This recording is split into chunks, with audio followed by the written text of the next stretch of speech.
don't like to kill things. I really don't. I will try not to kill something. If I can avoid it, I will get it out of the house. People like to kill things. A spider gets in, whatever.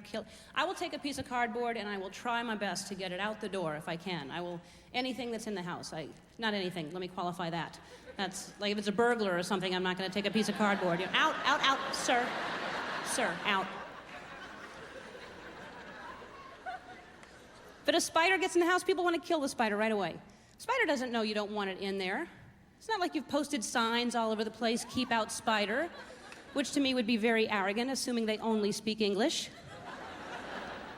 But our ego tells us we're the only ones that have any kind of feelings. We're the only ones with a relationship. We're the only ones with family. And, you know, I think that if you kill a spider, there is a relationship that you're ruining. There's a conversation going on outside with the other spiders. Did you hear about Chris? Killed, yeah. Sneaker.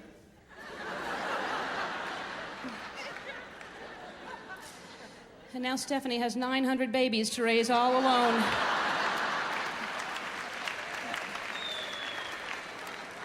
Well, she's got her legs full, I'll tell you that right now. Chris was so kind, wouldn't hurt a fly. It's just been tough for them lately. They just lost their web last week. Those humans think they're so smart. Let them try shooting silk out of their butt and see what they could make.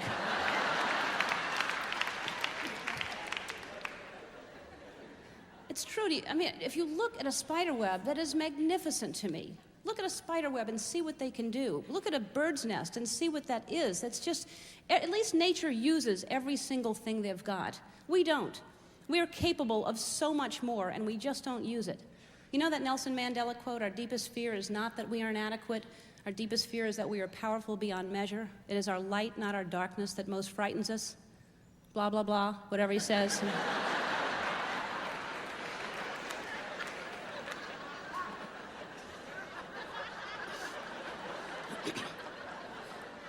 It's true, they say we use 10% of our brain. 10% of our brain. And I think, imagine what we could accomplish if we used the other 60%. Do you know what I'm saying?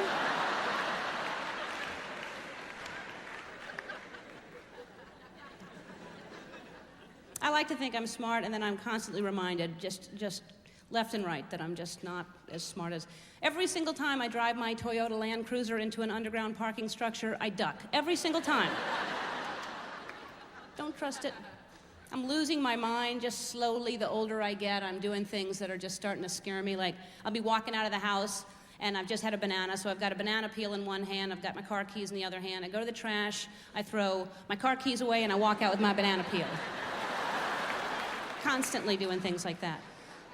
I forget people's names all the time. That's a really bad one for me. People I should totally know, too. They're coming up to me at a party, and I just start panicking. I have to do that fake-out thing that, I'm sorry, remind me again how you pronounce your name? Kathy. Okay, Kathy. So the emphasis is on the first syllable, Kathy. Okay. For some reason, I was thinking it was Kathy. I don't know. Look at you!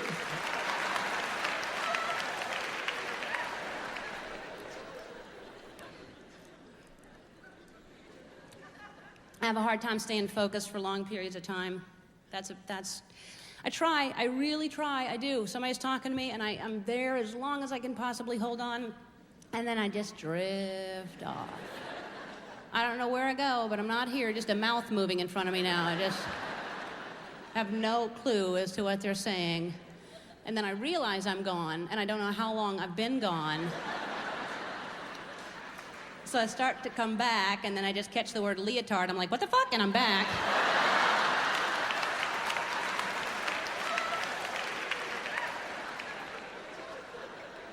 And then I'm wondering if they know that I was gone and I'm back because my facial expression has changed so drastically. So then I try to play with it like what it looked like before, so it wasn't so...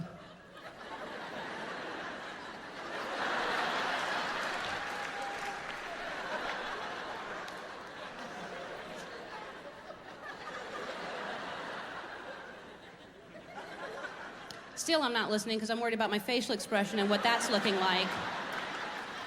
And then I totally go off again, like, is it everybody that I talk to? Is everybody boring, or is it me? Do I have ADD, you know? And if so, I'm sure there's some kind of clinic or someplace I could go get tested for that and find out for sure. But who's got that kind of time and patience to call them up and make an appointment and find out where they're located and drive down there and take a test and sit around and find out the answer of the... I know I have ADD because I don't have the patience to go and find out if I have ADD, you know?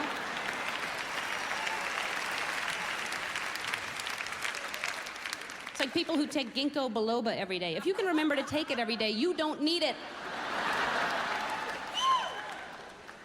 So anyway, so now I'm back, and there's that space, that silence. They've clearly finished talking, and you have no idea what they said.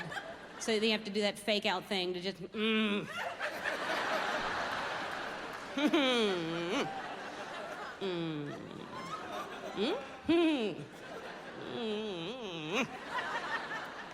That's not good enough. They're still just kind of staring at you.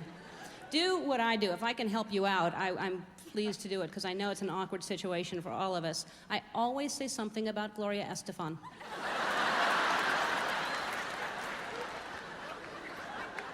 I'm telling you, it works. If you commit to it, she can work into any conversation you can possibly...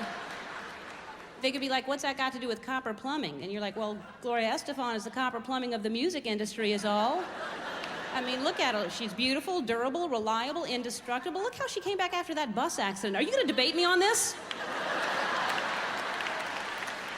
And do that. That brings it on home if you...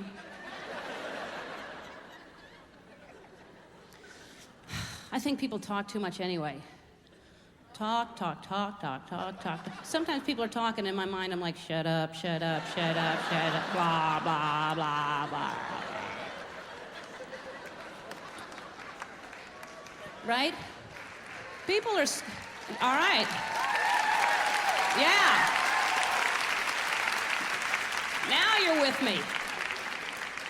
People are scared of silence, aren't they? I mean, you find silence, people always have to fill it with something. The world is so full of noise. It is so hard to find silence. I believe that silence is golden. That is the one thing I hold on to. I believe silence is golden. It is where all of our answers are. It is where our truth is, our passion, our path, our everything. All of the answers are in silence if you can find it. I was outside not too long ago and I tried to meditate. I closed my eyes. And I got to that still place that everybody talks about, just for a moment, but I was there. And the first message that I got so strongly and so clear was we are all one. Every living thing, we are all connected. And the next thing I felt was this little tiny thing in the palm of my hand, and I open my eye and I see that there's this little mosquito in the palm of my hand, this little prehistoric-looking creature, this strange bug, and I'm thinking about what I just thought, and I look at this thing, and then I just killed it. And then I went back to my loving state of being. And the next thing I heard was, would you like anything else, or will that be all? I told the waiter I was meditating, idiot. Thanks a lot for interrupting. He wasn't getting a tip, I'll tell you that. It took forever to get the veal anyway. So...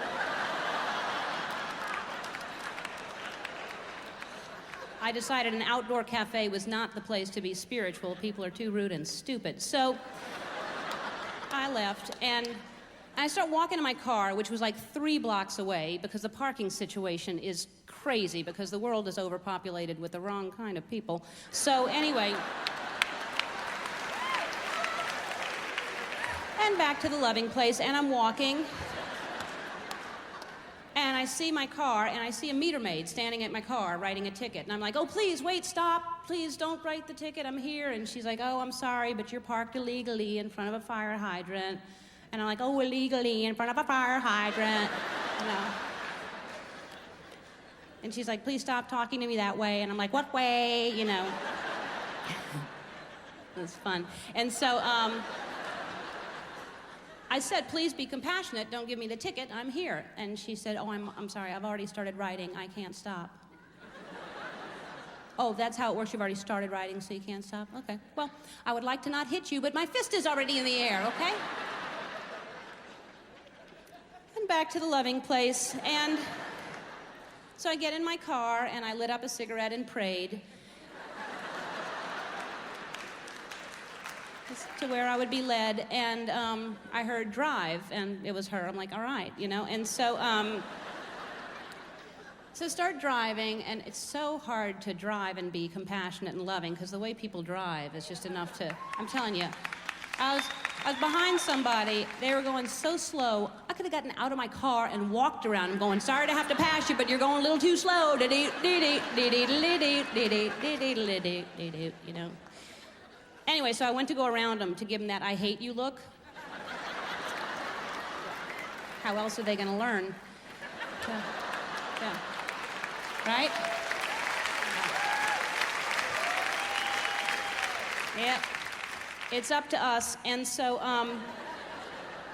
I went to go around them, and it was a none. Can you believe that? Yeah, I was like, why don't you take a vow not to drive? Drop it like a bad habit, you know?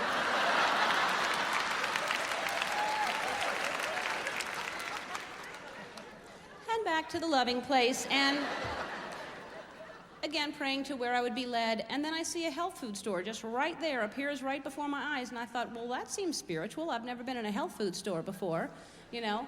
I don't know if you've been in a health food store, but hey, if this is healthy, sorry, don't want to be it.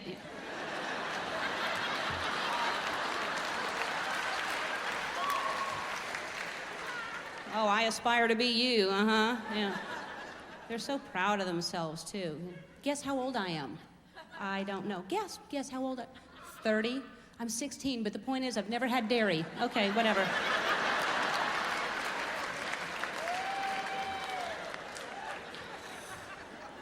Oh, they think they know it all. Let me see your tongue. What? Let me see your tongue. Ah. Oh, you're full of toxins. I said, you're full of toxins. What a stupid thing to say to me.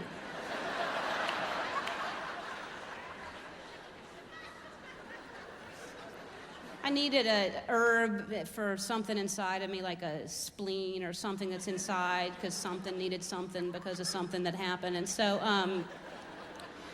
they do this thing called kinesiology. They put the herbs in your hand, and if your arm goes down, you need that, which is so stupid. It sounds stupid, but yeah. But it's not. It works, I tell you what, because last week I was in Gucci, and I had a sweater in my hand, and it went right down.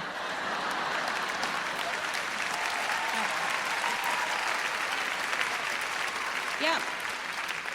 Yeah, and a couple of minutes earlier, I had a dress in my hand. Didn't go down at all. Just... Thank you. Don't need it. So anyway, so then he said, she, I don't know what it was. Name was Earth Spirit. What's that, a boy's name? Earth Spirit's all like, you need some wheatgrass juice. And I was like, oh, wheatgrass juice, do I need a sprout wrap too? You know? He said, oh, your aura's brown. I said, your aura's brown. What a stupid thing to say to me. Oh, we're gonna have to call the security guard. Oh, the health food security guard. What's his name, Whispering Pine? Why is my meat breath offending you?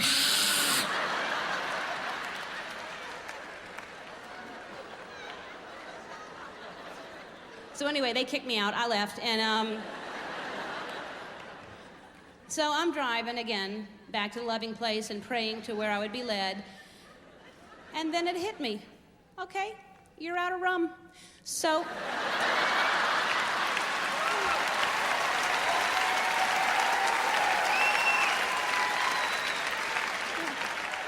yeah.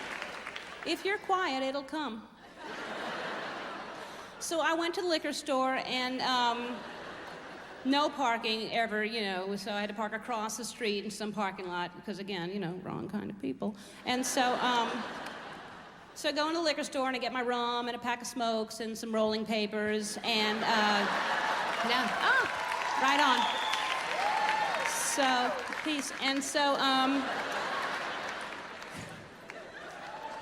so anyway, so I come out and I go to my car. Parking attendant standing right next to my car. Wasn't there when I got out. Parking attendant standing right there. Oh, you can't park here for that establishment. You must go in here and purchase something and get validated. And I was like, oh, please be compassionate, idiot, you know? And no, you have to go in here. So anyway, I looked at it. It looked like a spiritual type place that I was being led to. It was called the Pleasure Chest or something like that. Yeah.